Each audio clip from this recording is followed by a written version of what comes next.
Support for WUWM podcast comes from Hop Harvest and Vine and Good Harvest Market in Pewaukee, part of One Destination, combining farm-to-table dining, local craft beers, and organic groceries under one roof. More at goodharvestmarket.com. This is Status Pending. I'm your host, Jimmy Gutierrez. Today, to celebrate, acknowledge, complicate U.S.'s 250th birthday, we're going to start a short series. We're looking at immigration in the U.S. since the birth of the nation. And to start us off, even before we talk about immigration, we need to talk about the people who were here before colonization, the land's indigenous people, and the Oglala tribe. You had freedom. You were able to hunt the way we used to hunt. We didn't have, any of the diseases that we have now, especially things when we talk about like diabetes, cancer, etc., things like that. This is Simon Moya Smith. He's a member of the Oglala Lakota Nation. He's also a Chicano, a journalist, a professor, a podcast host, and just for fun, he's got a book on the way called Your Spirit Animal is a Jackass. We didn't have prisons. That's definitely a white person thing. If you messed up, you could just be banished. But you never wanted to mess up because your name would change at least 3 times, at least for the Oglalas. So it was a way to keep you in check as well. You got a name when you were born, and then your name would change based on your honor or dishonor. It's really interesting to hear about the ways that, I don't want to say self-policing, but the ways that the community kept itself accountable. Are there other ways the Oglala society differed from like the colonized society of today? So we had freedom with our homosexuality. We had the Two-Spirit councils. You had the men's council, women's council, Two-Spirit councils. Women had a lot more freedom in the sense that we were matrilineal. We're still matrilineal. A lot of nations and tribes are. And again, to be gay, which is again English, a foreign language, so I have to use it. To be Two-Spirit is to be a blessing, not an abomination. If you're straight, you can only see with one spirit. Let me ask you about this then, because the U.S. is about to celebrate its 250th birthday or anniversary, and I want to know, what is an Independence Day to an Oglala person? We haven't had our Independence Day yet. They can celebrate theirs. Go ahead. That's you separating from Europe. But we didn't separate from Europe. We've been here. Indigenous people have been on this continent from upward of 130,000 years. And that's anthropologically speaking. That's not speaking to the Ojibwe, who are the star people, or us, the Oglalas, who we came out of the Black Hills, literally out of the earth. So our creation stories have us here even longer than that. But again, the science is 130,000 years, and then it's kind of cute when they're celebrating 250. And you're like, that's pretty cute. I mean, we are such a young country when you compare it to the other countries of the world or other countries within history. When it comes to the history of this country, how were indigenous people talked about, looked at, viewed at the time? The Declaration of Independence literally refers to indigenous people as merciless Indian savages. They don't teach that in school. And this isn't conjecture. Everybody go and Google this. Look it up. Just read a couple paragraphs down, and it demonizes indigenous people. The authors of the Declaration of Independence, our forefathers, unsurprisingly also held those views true. The President of the United States, his philosophy was the best way to kill indigenous people was to kill our crops. If you kill the crops, you kill the people. You kill the children, you kill the elders, you kill the warriors, the men, etc. So that's what he decided was the best approach. And this is where you get, say for the Haudenosaunee, you get, it's called like roasted corn or burnt corn stew. Basically what happened is that Washington decided to burn all the crops. The natives rescued them, charred and all, and still needing something to eat, grabbed whatever they could and made a stew. Well, he's not exactly a founding father, but Abraham Lincoln still holds the record for hanging the most natives in a single day. Okay? Now, Thomas Jefferson was a founding father. Thomas Jefferson believed that we justified our own extermination. Those were his words. Just from us being here. Right? And then that kind of mentality passes on, and you see them in Westerns with John Wayne, who, when somebody interviewed him and they said, "Sir, you're always killing Native Americans in your movies. Do you have a problem with Native Americans?" And he said, "Well, it's their fault for being on our land when we got here." I'm thinking about the way that U.S. history is planned on being celebrated over this next week and weekend, and there's history mixed in with mythology and self-mythologizing. And I don't see much that taps into the fact that Native folks were here, that Indigenous people were here. I want to ask, what's lost when we don't know the history of our country and the story of indigenous people? I think the question is, how is whitewashing history impacted indigenous people? And it's erased us. It's erasure. We use that term a lot.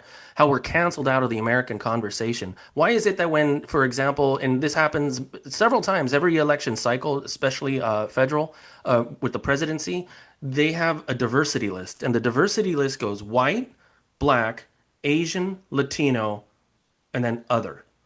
We are not even included in diversity lists in our own ancestral land.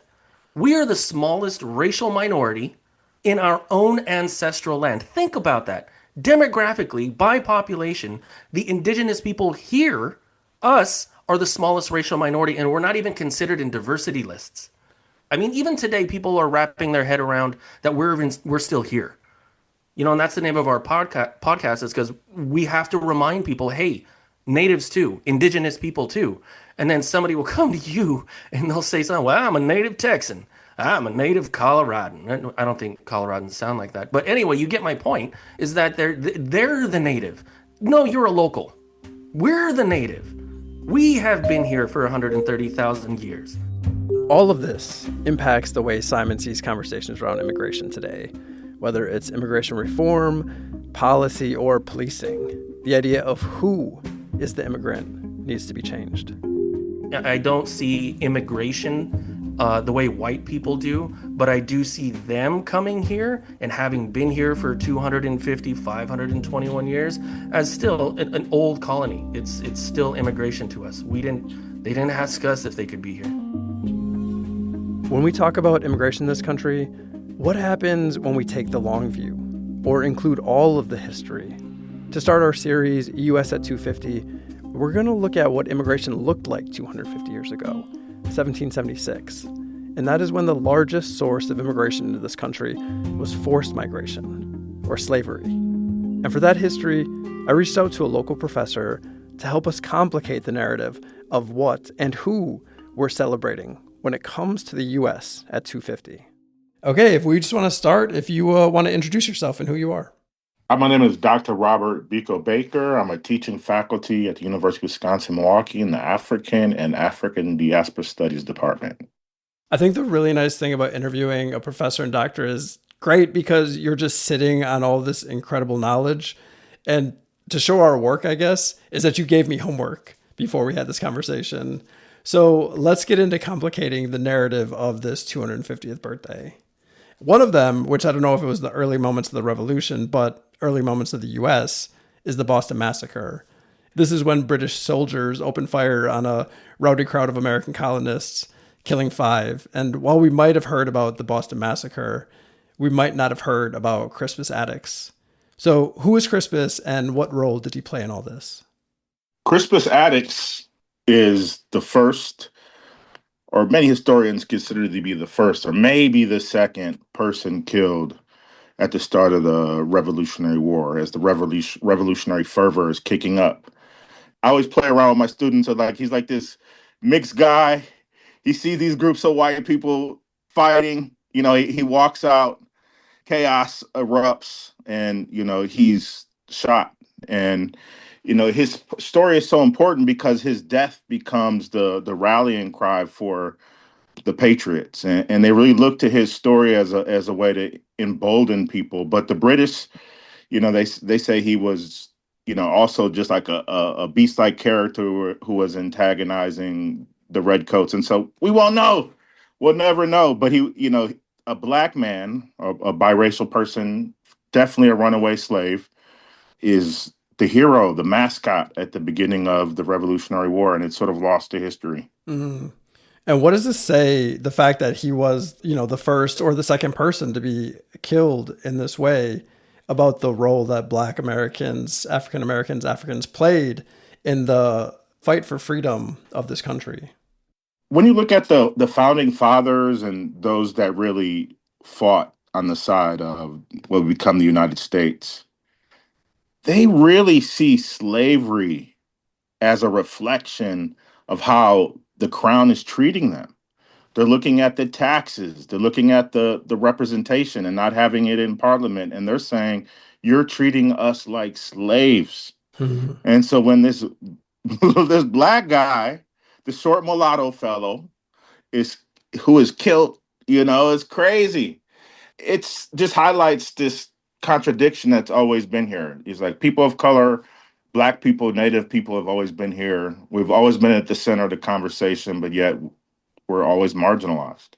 Okay, there's another piece of homework that you gave me I want to get into that kind of gets into like the contrast of all of this. And for me, when I was thinking about this piece, that this little bit of history that you gave me, I thought about the movie Glory, and just being in high school and being it's shown over and over and over again.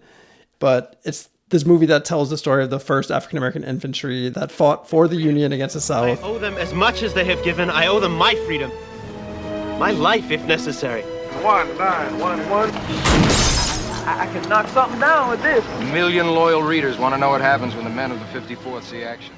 Which, this country loves a freedom story, but we may be surprised to learn more about Lord Dunmore's proclamation and why we're not watching a movie about that in high school instead. So what did Lord Dunmore's proclamation say, and why don't we hear more about it?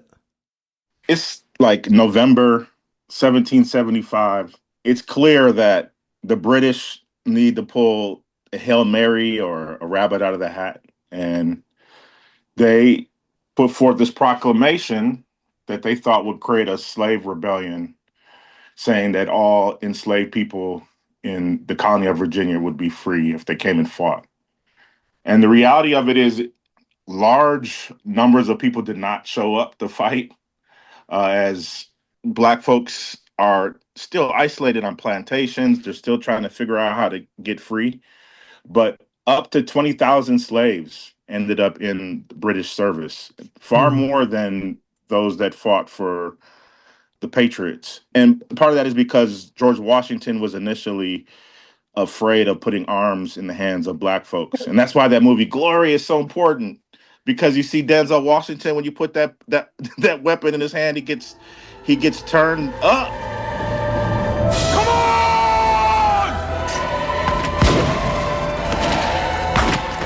Unfortunately or fortunately, Black folks aren't given the opportunity to fight in mass. And those that thought they were going to get free, there's this story of Dunmore getting on the boat and leaving, and Black people going back to slavery.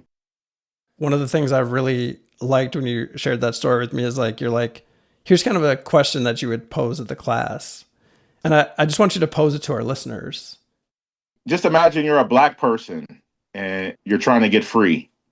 Which side do you choose? Do you choose the Patriots, or you choose the Redcoats? Do you choose the British, or you choose those that are the colonists? Those that are perhaps closer to your pain? And of course the British, they're less interested in the day-to-day actions of slavery. So it's difficult. Which side do you choose? Who's more powerful? And I think in that equation, many of the enslaved people saw the British as the winning choice, but it was the losing choice in the long run, unfortunately. Yeah. Unfortunately for them, for sure. I'm thinking of Narratives Gone Wild with this, Lord Dunmore and the parts of this history that we don't know. And I'm thinking about the South and how it has a reputation when it comes to slavery or equal rights for folks, or maybe better put, the lack of. But you taught me through this homework assignment that the South is not a monolith. So can you tell me about St. Augustine and Spanish Florida? Yeah, this is such an important story. And again, it's why we have to teach history from, not just the colonists, but also looking to the South. And I think the Americas, not just North America, but South America, that story is so entwined with Black history, and importantly. And so, the Spanish, they get here, their main interest is God, glory, and gold. And as they expand and the British expand, what they do is provide a safe haven for enslaved people who are willing to convert to Catholicism. And so Florida is like really a borderland where rebellion and resistance takes place as Blacks in the British colonies find their way south. And so Florida has always been this really important mixing pot. It's different than South Carolina, Virginia, or Maryland. And That's why eventually you see the Indian Wars with the Black Seminoles rising up later after the Revolutionary War. I think the thing that just struck me when I was going over the homework and us talking is that it's this country's history, this country's past, the stories we tell ourselves is just like littered in contrasts. What liberty actually looks like, the idea of like freedom and slavery existing side by side. I'm thinking about migration as both resistance and freedom, and considering how 250 years ago, the main means of immigration at this time was forced migration, was AKA slavery. And even the true stories of the country being hidden from plain sight. So doing the work that you do, having the history that you do, interacting with students all the time, how do you wrestle with this history? It's difficult. I've been on this path of becoming a historian, and then you always sort of becoming a historian. I think that since I was 21. And so the stuff that you're saying that's hidden is not really hidden to me. It's in plain sight. I see it. And I think for our students and all of us, we have to not be afraid to study the past.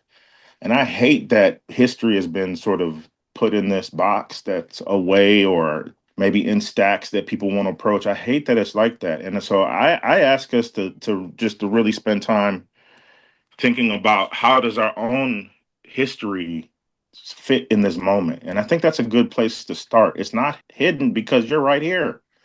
And we have more technology and opportunities to go back, whether it's our own personal stories or the stories of our cities or the stories of our nations. I think we just have so much opportunities. And if we are afraid to look at that, we will crash. America is not promised. That's the other thing looking at America 250. It's not promised. Empire is not promised. And we can run away from the fact that we're empire, but it's clear that, when you look at it, that's what we are. And so all I know is that I love my ancestors and I appreciate the offerings, and it's my turn and your turn and everyone else's turn to keep going forward.